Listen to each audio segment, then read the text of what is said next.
Welcome, Manuel. It's great having you here. I hope you enjoyed yourself. Thank you, Eric. It has been great. First of all, it's a wonderful playground. And secondly, you have these very interesting people, one after the other. It's the kind of place one can stay for like 25 years and not get tired. Anyway. I wonder who I know. Yeah, so it's interesting because I followed the work that you're well known for which you received the Turing Award a few years back. And I personally didn't know about your deep interest in brains and minds before some recent discussion we had. So I think the rest of it was a kind of side. I got pushed in the wrong direction. I'm finally doing what I really want to do. Tell me a little bit more about the background. You mentioned this really cool story during your talk yesterday, or I say fun story. How I got into this? Yeah, with your father and his request to you. Yeah. So the beginning was when I was a young kid. I learned English in the Bronx when I was about to go into the first grade. What was your first language? My first language was German for 4 years. Then my parents came to this country. Nobody liked to hear German because they were at war with Germany, so they switched to Spanish. I always spoke a language that nobody understood until I went into grade school. I remember, I knew I had to learn English. I was going to go to first grade. I saw two women in the corner speaking to each other, and I sort of stood there with my back to them so they wouldn't know I'm spying. And I remember listening to them and telling myself exactly this: I will never learn this language. They speak much too fast for me. The interesting thing about this is I'm remembering that in English, and it couldn't have been English. That's funny. You've done some sort of an internal translation over the years. Since I didn't speak English, I didn't do that well in school. And by the time I got to the second grade, I was pretty dumb, and the teacher said, to my mother, parents, teachers conference, he may be able to get through high school, but he'll never get to college. And so this bothered me because that was actually shared with you. That was shared with me. So this was like you make sure you third knew or fourth grade limitations. Yeah. Yes, it was before the fourth grade. So it was second grade, and. So the teacher advised my mother to start speaking English to me. And my mother told her, I don't speak English. And the teacher responded, well, what do you think you're talking to me? And so when my mother switched, I learned English. I remember when I switched to Spanish, for 4 or 5 years. Now, why German, Spanish? I was born in Venezuela. Ah, that's right. Okay. Where they all speak Spanish. So my first language is German, where they speak Spanish, I didn't understand. And I remember when my mother switched to Spanish in the Bronx, that 1 month later, after she had switched, she realized to her shock that I had forgotten my German. And I can see her at the window saying, window, how do you say window? Fenster. Because I didn't remember that. I didn't know that. So I pride myself in being able to learn languages, but I'm even better at forgetting them. That's great. It keeps your mind flexible. So knowing that you might finish high school and then go off and do something that was probably non-intellectual for the rest of your life, how did you take to this prognosis from the teacher and being passed on by your parents? Oh yeah. So I really wanted to be able to think better. That was. And I was having trouble with memory. Couldn't remember stuff. So I asked my father, how can I think better? How can I memorize? And he just said, well, you just do it, which didn't help me at all. And then after I pestered him enough, he suggested, if you understood how the brain works, that would help you to become smarter. And I consider that the most wonderful advice that one can give a kid. A kid in the first, second grade is just right to get a focus for his life. And that was just wonderful for me. It's like interesting that we never really think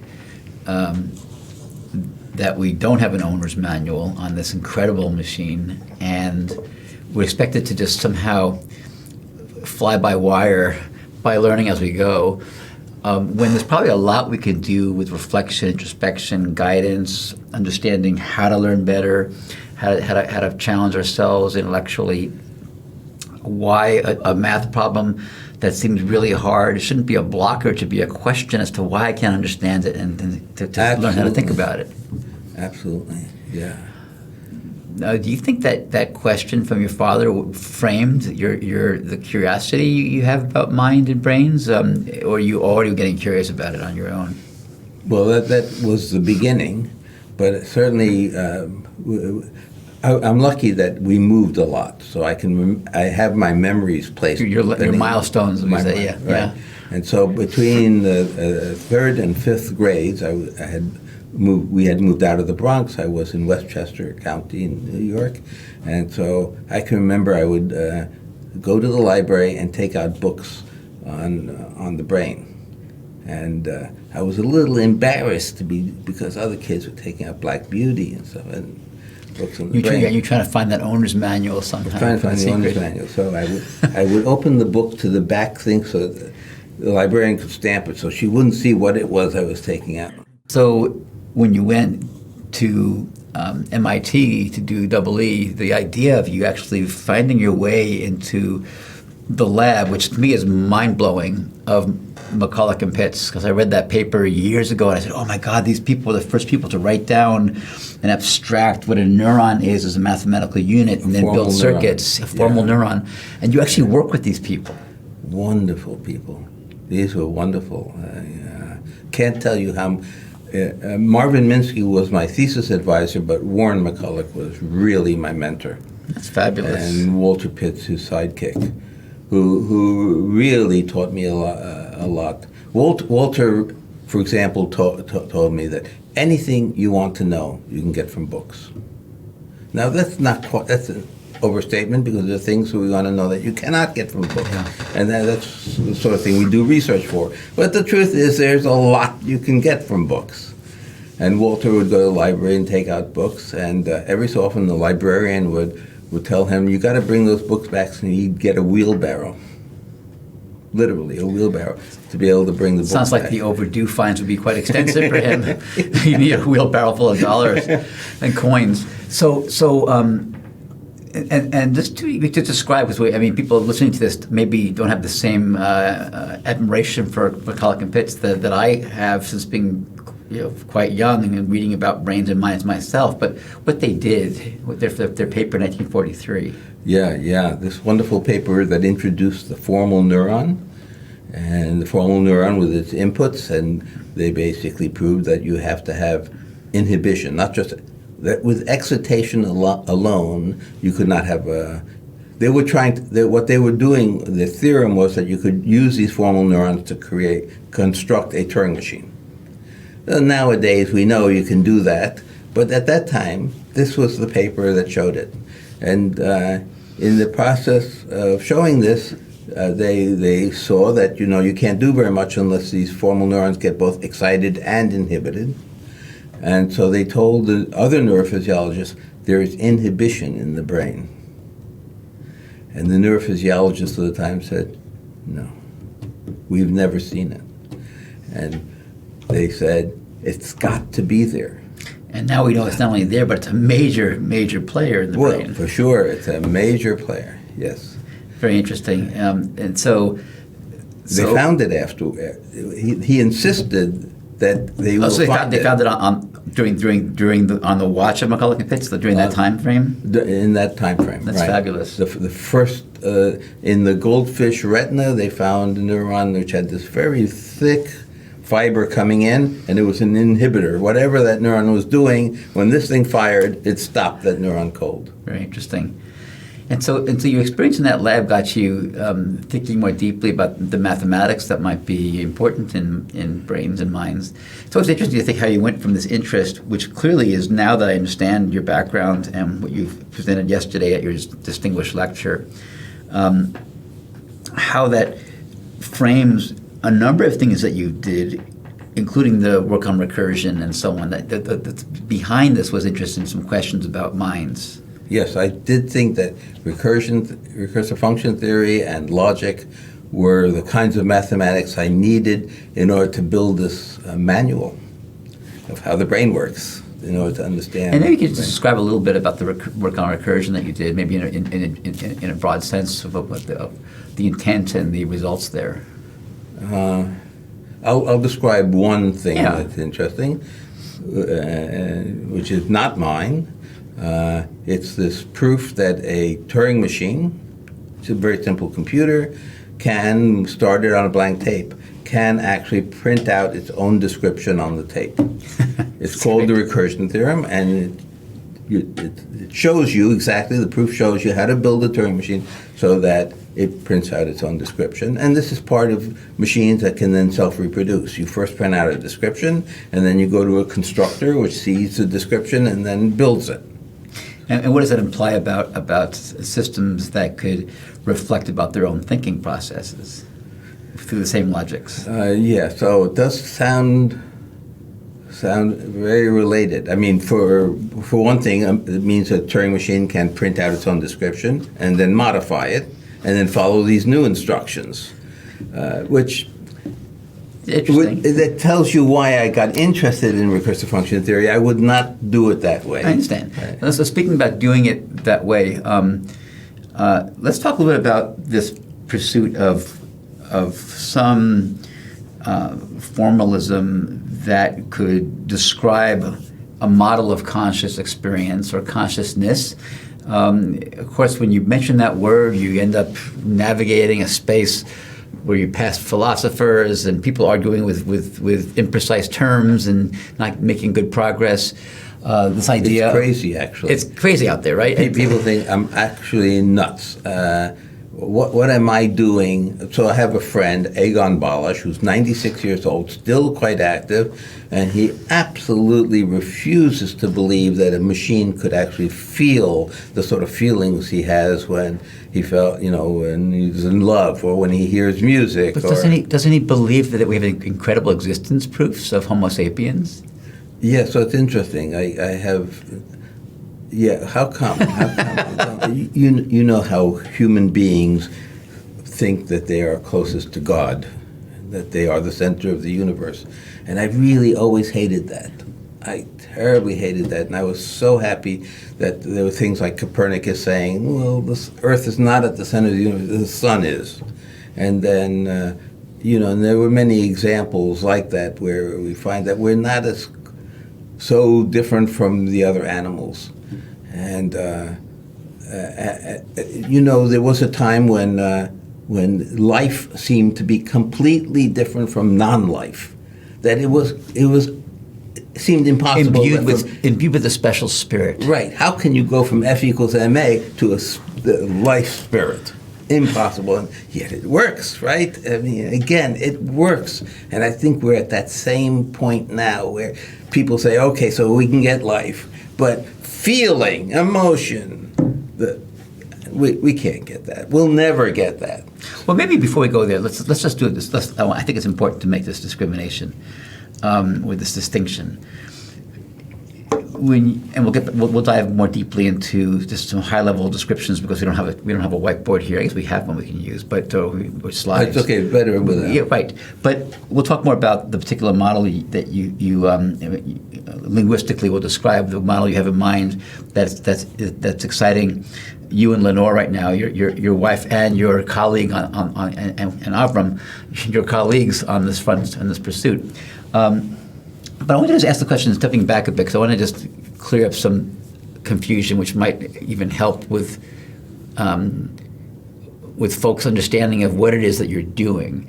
And there is still this distinction between coming up with a definition and a computational architecture and even algorithms that might run on it that you would call a model of consciousness, a machine-based model of consciousness that may even read on what human brains are doing, and distinguishing that from the coming up with some deeper understanding or intuition about the nature of subjective experiences and qualia. And I think last night when we were chatting, you did make that distinction. You said, look, I can't answer those questions yet. And why don't you just say more about that part? Because I want to first distinguish those two things and then move ahead on the architecture. Okay, sure. So I'm a theoretical computer scientist. And so let me make the point about how this theoretical computer science works. It works by creating models and making definitions, and whether these models are correct or not depends on the results you get and whether they agree. So, for example, there's this definition of zero-knowledge proof, where you can convince somebody that a theorem is true in such a way that they can't turn around and convince anybody else. It's a beautiful definition of zero knowledge due to,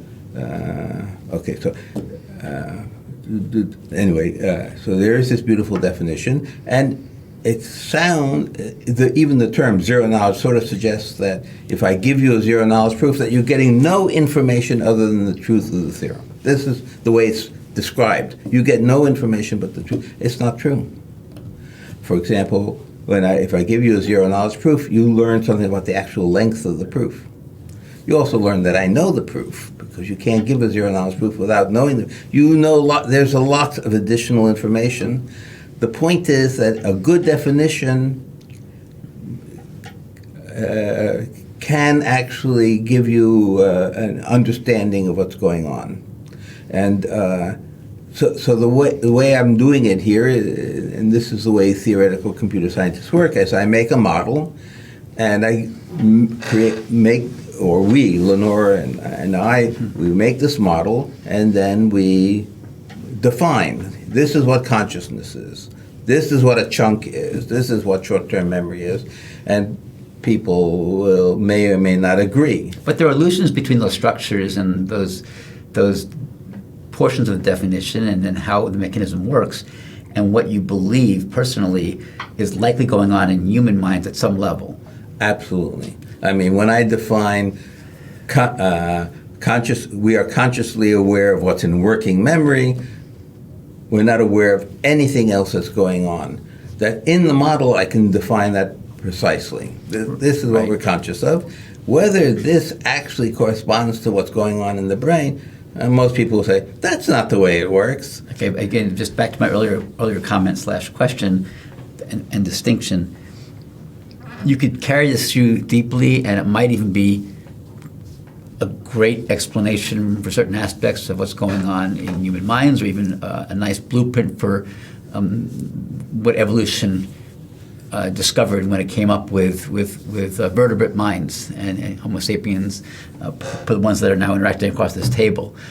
But there's still a distinction there between going from that to some workable, understandable explanation of why that would cause the feelings, or call it the actual experiences, the pains and pleasures themselves, the being here. And I wanted to just maybe take that off the table now, because we're not going to get to that probably today, or maybe we won't get to that as a community for decades or forever, that particular distinction. Well, I certainly hope we will get to it within my lifetime, which is right now no more than 10 more years. So come on, you're going to go further than that.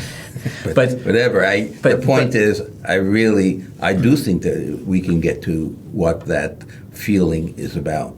But right now, that's not part of in any way part of the model itself, in terms of even the current local goals of laying out the model and being precise about what short-term memory is, for example, versus long-term. Well, laying out the model allows us to define things like consciousness and other terms, and we tried to use this now to actually find out what it is that generates the feelings. There are many possible feelings. My particular interest is the feeling of pain that we sometimes feel. Right, but again, before we get into that, I want to dive into a deep dive with you right now on these topics and how it works.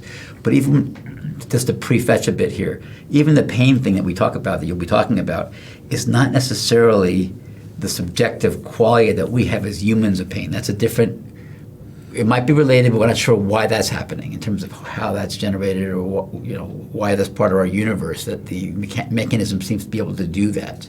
See, whereas I think that once we've proven the theorems about how this works and derive can suggest experiments that maybe are the model predictions. It's like McCulloch predicting that there must be inhibition in the brain. I want to make some predictions which come out of the model, which suggest that these notions of the feelings of pain are correct. So this idea of there being a big, massive sea of impressive and broad subconscious reasoning processes that we don't have direct access to, and then some notion of a smaller conscious process that somehow the subconscious pops ideas and solutions up into through some sort of a thresholding process, has been around broadly for a while.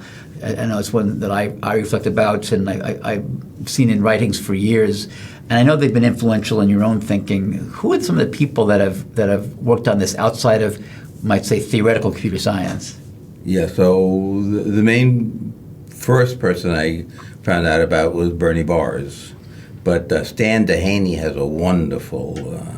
So let's go back to the describe Baars' model and Dehaney's. It's kind of interesting to see his global theater, for example. So Baars' model is this global theater that think of theater in which there's an actor on the stage, usually just one actor, maybe a couple, but mainly one actor, and there's this audience of processors, the audience of people who have specialties. Each person in that audience has their own special interest.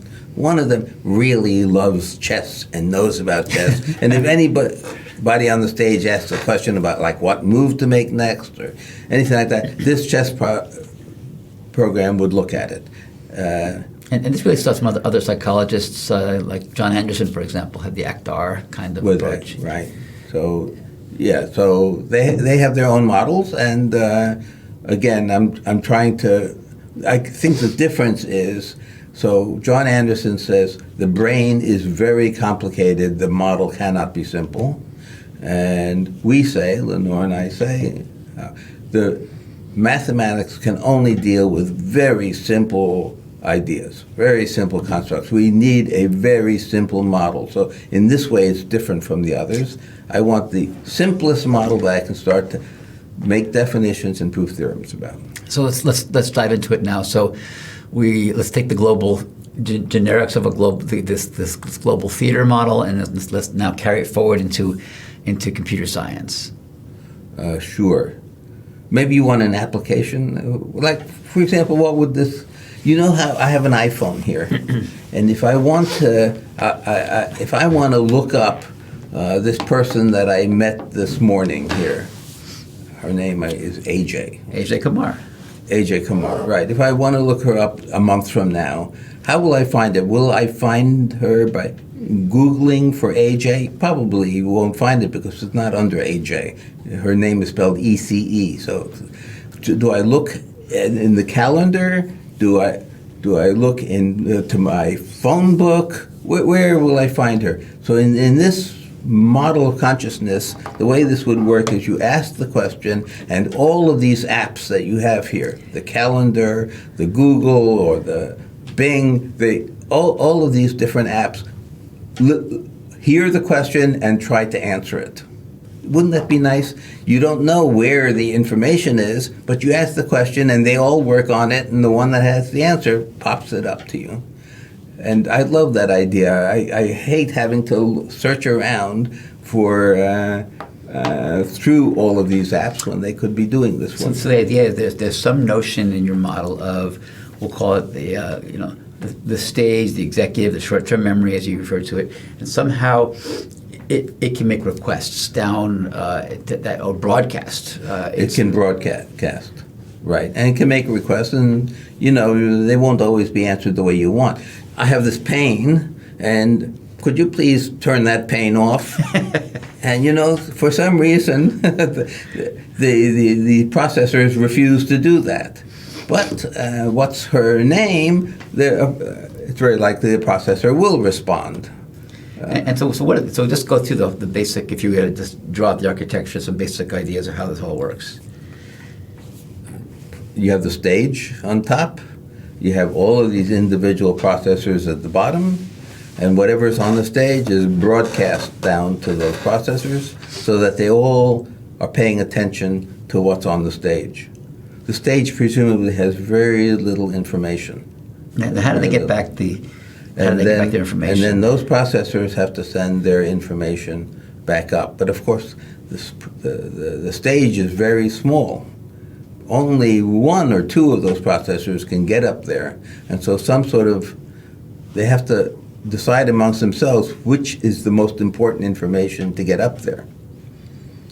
And so we thought about this question of how to do this, what kind of communication can they do to decide, and we realized it can't be very complicated. The information has to go up there very fast.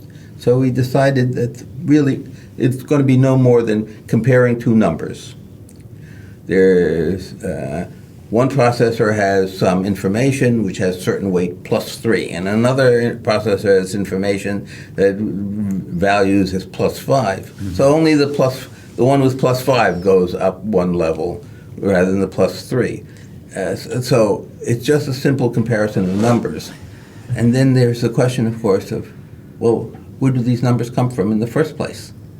And basically you can say that, like, for example, with pain, that the pain processor for the pain in my shoulder, well, that pain processor can see how many nerve fibers are firing, nociceptor firings, how fast they're firing, and it chooses a weight based on that kind of information. This is true for all of the processors. There are ways for them to measure, and some measurements are too optimistic, pushing too hard to get up there. Some measurements are too pessimistic.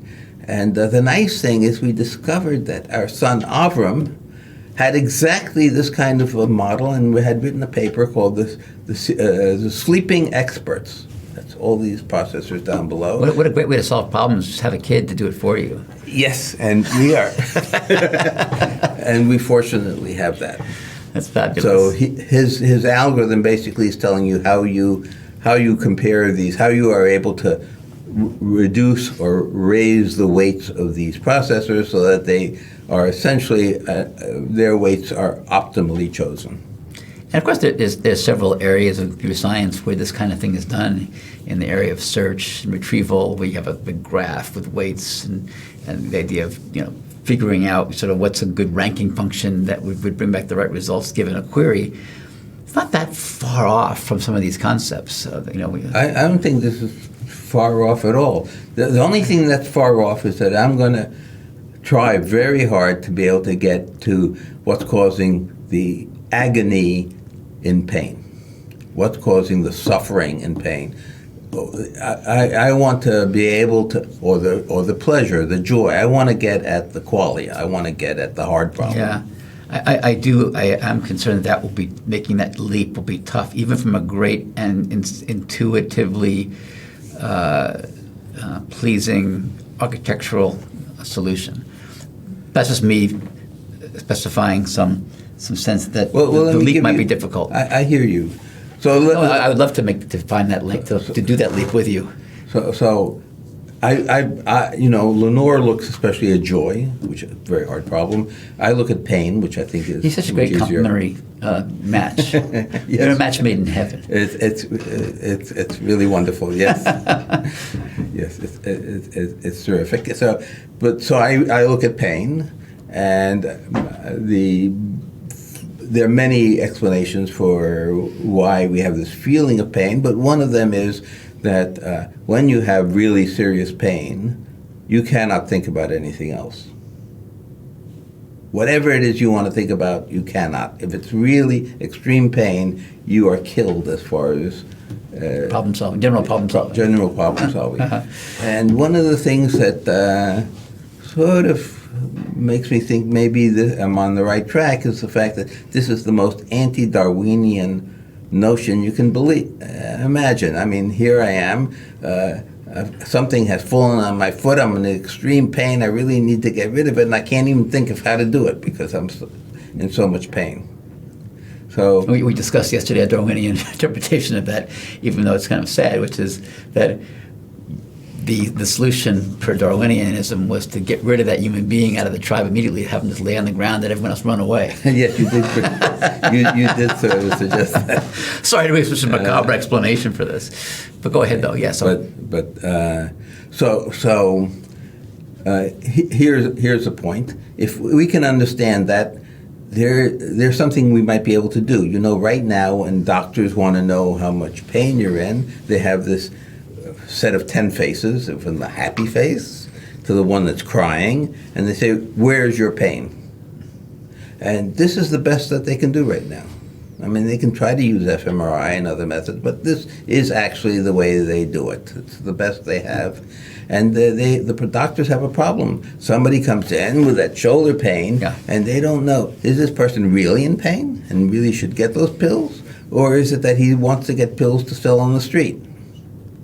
And I think we might be able to come up with if we understand this well enough, we might be able to come up with a solution for the physician.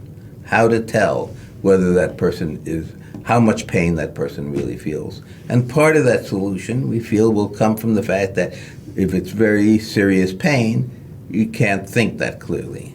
The less pain, the more clearly you can think, and we might be able to use that to create a test. Jumping to a related topic, what do you think about people that say there's really no such thing as consciousness? It's just the way machines that have these abilities happen to feel, to perceive. You can't have these abilities without it feeling like this to be one of these machines. Yeah, and it's just a definitional thing, and we make a big deal out of something that's just the magic of being a powerful intellect. Yeah. So the wonderful thing about this mathematical model is I can define consciousness. This is what's conscious, and nothing else is, and I want to prove theorems about that, and that's great. Maybe it's not what you consider conscious. That's okay. This is my definition, and this is what the theorems are about. So, many people that watch this Fireside chat are younger folks who are thinking about their career, or even mid-career folks who are thinking about maybe a change of career. For topics they look at, what they're thinking about.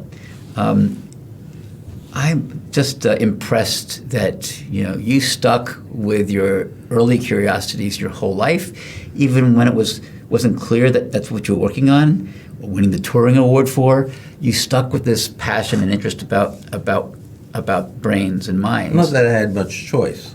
I mean, that was what I'm passionate about. I don't feel like there was much choice. I had to work on it. I did work on other things. But some people don't believe they have the flexibility or the ability to stick with their main curiosity and interest. So I know you stuck with this and you have no choice. This is the passion. I left it and I came back. So why did you leave it and come back? Well, in part because we really couldn't start to look at how the brain works until fMRI came on the scene. So even when I met McCulloch and Pitts, that was 1963, I wasn't allowed to think about consciousness. We had no way to get into the brain and find out how it's working. But many people would say even today, with fMRI, it's not really getting us that much further with a model of consciousness. Their voxels are pretty, and it's not getting to consciousness. That's right. But I'm getting the sense it's more for you, a sense for you're getting to be emeritus, and it's like, okay, I want to really now study what I want to study. It does help, First of all, getting tenure helps. I can do something that's a little bit nuts. And, I'm now 80 years old. That helps a lot. Just go for it, baby, Might as well go for it. There's nothing, they can't do me any damage. I mean, I might as well find out what So there is a little bit of caution earlier in life in a career. Well, there has to be. I have to, when my father told me if you understood the brain, he pushed for it. Yet when I told him, and this was the 5th grade, that I decided I was going to become an anthropologist because I had connections to the brain, my father stood up at the table, I remember, and said, "You will not be an anthropologist. Anthropologists are professors. Professors can't make a living. You will not be an anthropologist." Wow. Interesting. Let me end by asking you this question. Let's say even in our lifetimes, we get to the bottom of things, and we can verifiably build a conscious computer that has some of the, or many of the consciousness attributes of consciousness we understand to be part of being a vertebrate creature, a Homo sapien. What will that mean to our self-conception, to the world, to our sense for what computer science is, for what people are? What people are. So this problem came up at one time with chess. Computers couldn't play chess. What would it mean, I was asked, if computers could play chess? What would that mean to our conception of ourselves? People are playing chess all the time, even though they're easily beatable by the machines. And does that have? Well, now we have some chess players that play with machines against each other as new games, as complementary computing systems. Right. Yeah. And look, football is very is a game that we like to play. You can build a robot that would beat any football player. But there's something about conscious experience, I think, that sits at the root of this deep curiosity and sense of the magic of being that points up or sideways or down towards spirits and powers beyond science. I think my sense is that that's what's been going on over the centuries. It's based on the magic of what it is to feel like a human. Yeah, so that is what people don't believe, that really I can get to the basis to solve the hard problem, because that's beyond science. And my response is, well, so far there were all sorts of things that were beyond science that turned out to be scientifically solvable. And in some ways you're saying there might have been an initial shock or reaction, but after a few weeks back to normal again, and yes, we understand that now. I think, despite the fact that almost everybody thinks I'm crazy and that this cannot possibly be, I do think that we will get the solution, and that this will be very positive for us. You know something? Yeah. I agree with you. Thanks for being here. Thank you. Appreciate it. Appreciate it.